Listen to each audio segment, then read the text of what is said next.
müzikte amatör olarak ilgileniyorum.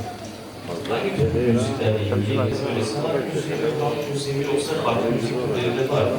Ama ilk ben bağlamayla başladım bir de. Halk müziği seviyorum ama burada 6 yıldır bir sanat müzik programı var, ona iştirak ediyorum. Yani ikisi de var. Peki. Şimdi o zaman ikisinden de birer tane alalım mı siz? Sıkıştırmayalım fazla. Bir güzel sanat müziği şarkısı. Peki, buyurun.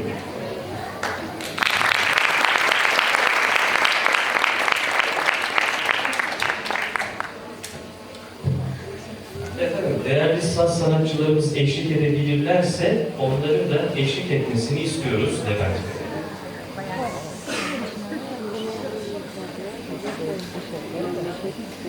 Hadi Levent. Gayet güzel bir şarkı geleceğini düşünüyorum.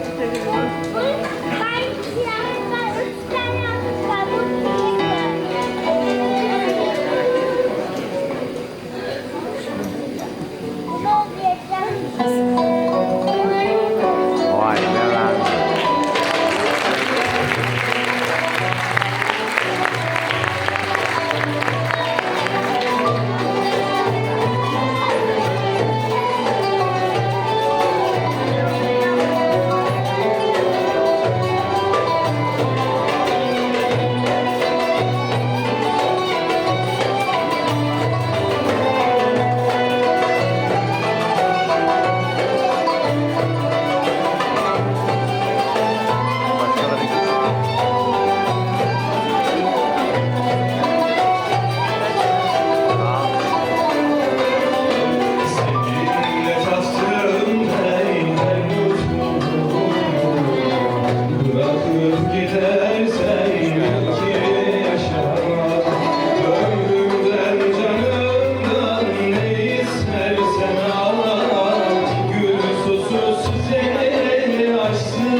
Estağfurullah. Ben merak ettim. Ben hemen gönderdim. Kime söyledim bu şarkıyı?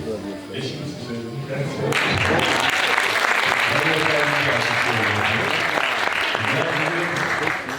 Size takdim ediyoruz. İyi günler diye kullanın. Dinledikçe bizleri hatırlayın. Kendimizin ikinci bölümü kaldığımız yerden devam edecek değerli misafirlerimiz. İkinci bölümü başlarken Kore elemanlarımızla